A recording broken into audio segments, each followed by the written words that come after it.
It's a privilege for us to welcome Sister Angelis here from the Franciscan Sisters of St. Joseph, and also Sister Joyce.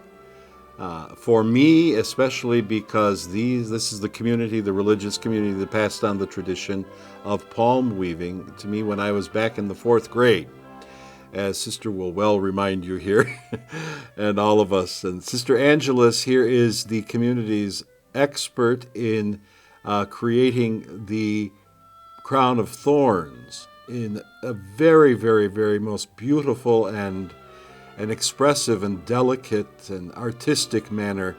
I couldn't even attempt to start something like that, even though I do try to do the Crowns of Thorns every year. So that is why we're happy to have Sister Angelis here, both to represent the Franciscan Sisters of St. Joseph from Hamburg and to also pass on to future generations this most stunning celebration of Palm Sunday. So welcome again. Sister Joyce here was reminiscing a little bit earlier about some of the origins or connections between palms and the Franciscan Sisters. When Father Krysa first met Sister Angelis, she told him the story of St. Clare of Assisi when she was a young girl in church on Palm Sunday, and when everyone was receiving their palm from the bishop. For some reason, she didn't go up to receive the palm. Instead, the bishop came toward her and handed it to her, a sign maybe of her future vocation as a Franciscan, following Francis in his call. And also our mother, Colette Hilbert, when she first came to the United States, to Pittsburgh, she arrived on the feast of Palm Sunday. Oh. So that's quite special for us. And then, of course, over the years, we have learned the bashki making and the Crown of Thorns from our older sisters who already have reached their eternal reward and are watching us carry on this tradition, which we hope to have others carry on in our name. And that's exactly one of the reasons we're fortunate to be able to videotape Sister Angelis at work, something that she's been doing for over 70 years of her life, 70 years of Palm Sundays. So it's great to have you here and to witness this creative action of participation in Christ's Holy Week, His Passion, Death, and Resurrection. I don't know if I mentioned it, but Sister Angelis was featured in the local Buffalo paper in the 1960s for doing a very intricate cross from palms. And that's kind of a neat connection that this has been so much for probably your whole life in the convent, a part of your Holy Week celebration. Well, I'm in the convent 71 years. Where did you learn how to do the palms? Probably in novitiate. In novitiate. Sister Angelis is kind of like is the expert in her order when it comes to making crowns of thorn, which are the most challenging, difficult, and needs a lot of artistic energy and good dexterity and fingers that know what they're doing and eyes and everything all coordinated. It's a very complex practice, but not impossible. And one of Sister Angelis's touches here on the Crown of Thorns is she weaves here, as Sister is doing, a red ribbon into the Crown of Thorns, which is an extra hard step because you have to keep everything together, not just the symmetrical leaves that Sister prepared here. And the red, again, is the color of Palm Sunday, remembering his precious blood, and also who we receive at the Eucharist. So that red has a particular place within the Church's celebration, especially on Palm Sunday. And on Palm Sunday, our sisters get together after breakfast. We have all the palms in the community room, and sisters come and do what they can. They watch Sister Angelis, and some of them are learning. They're trying to learn. And we just enjoy our time together and have some of our Easter music playing while we're working on the palms. I can remember as a young sister at the Mother House seeing the palms outside in the snow. One of the sisters put the palms outside so that they would be kind of pliable when she would work with it. A little fresher, right? Keeping them fresh. And really, it was really fun watching what they do. And I'm sorry that I'm not really carrying it on. Maybe in a way I am, just by being here and attempting every Palm Sunday to do some of those bashkis. And then we pass them on to our family. Sometimes our sisters will get the palms before Palm Sunday and make some of these and send it to their families and give it to each other as a gift, or to parishioners if they're in a parish. And that's really where I learned how to do this when I was at Holy Trinity Parish in Niagara Falls. Sister Claire Ann and I would do all of these bashki, not the Crown of Thorns. We didn't know how to do it. And just like Father Krysa has quite a few of these palms that he uses for Palm Sunday, we would do that for the priest. And he was just a young fellow when he would see us doing all these things. 4th grade. I remember that one particular year where the Monday after Palm Sunday, the leftover palms, as they were called, were brought all to 4th grade. And we spent the whole afternoon as an art class weaving palms. And that's basically the one time I really remembered actually appropriating the tradition myself. That whole afternoon, we didn't study any geography, which we usually had in the afternoon, or anything. We made the palms, and that was how we celebrated Holy Week.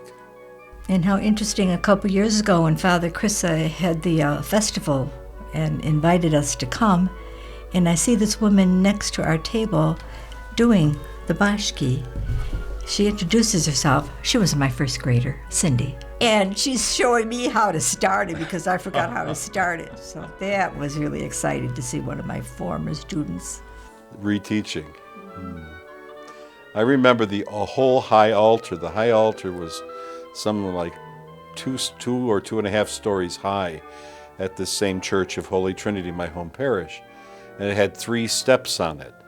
Well, the sisters each and every year made full bouquets of these bashki, or what I call wheat and grapes. And there was an entire floral bouquet, 6 of them, 3 on one side of the altar, 3 on the other, all made out of one palm fan. Yes. And then some flowers in between.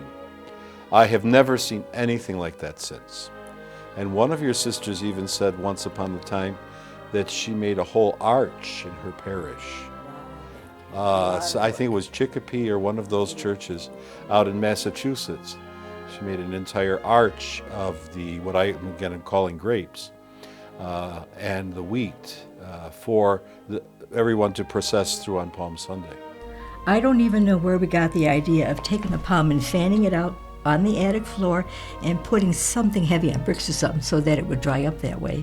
I think it was Sister Claire Ann because she was just so artistic.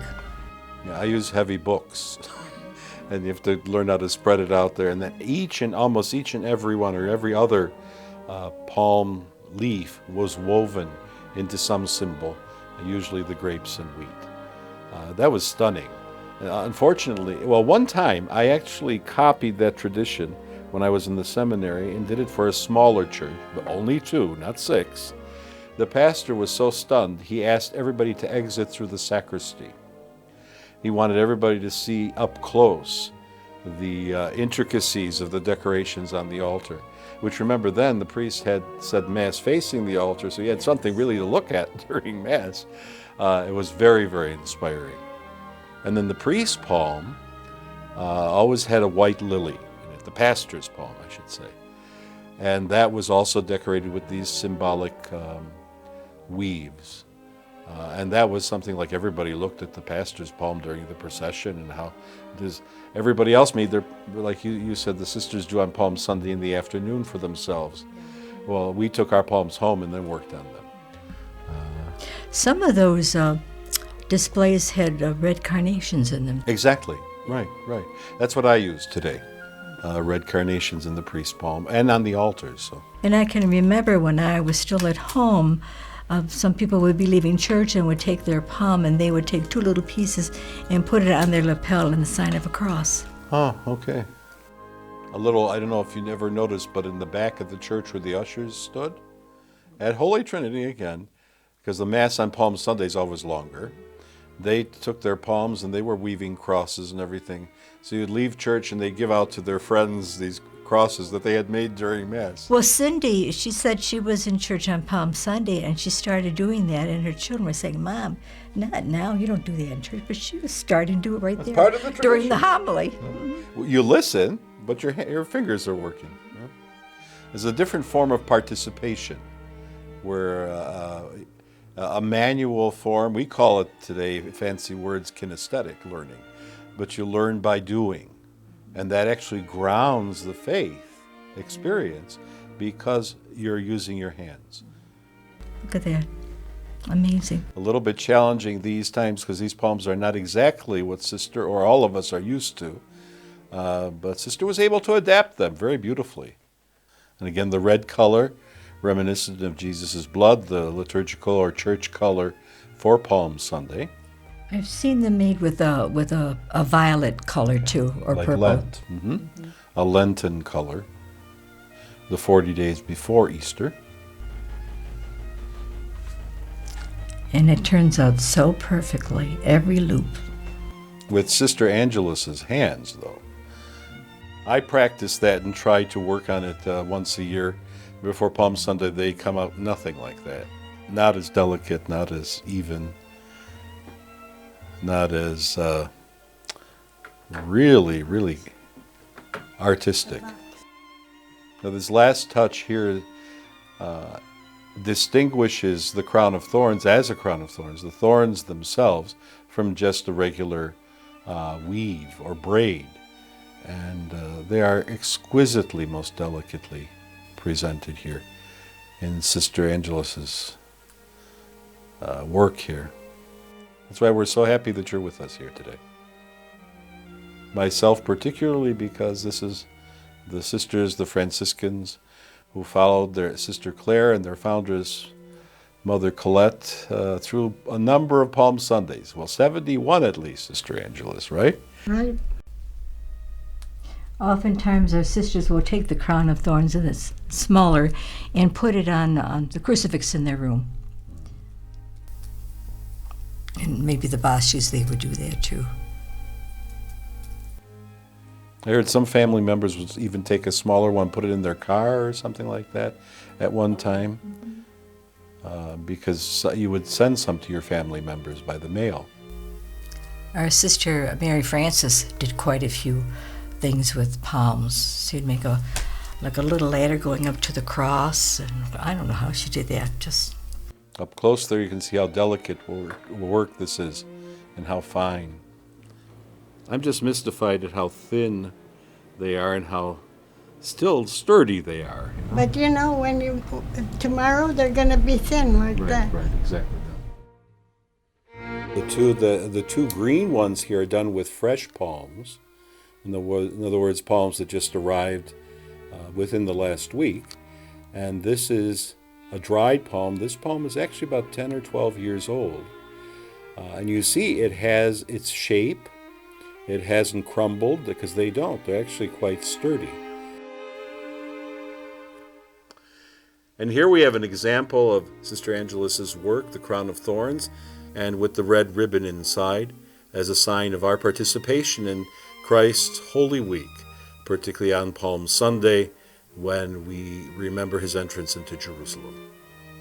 Well, thank you very much for spending the time with us and passing this on to future generations.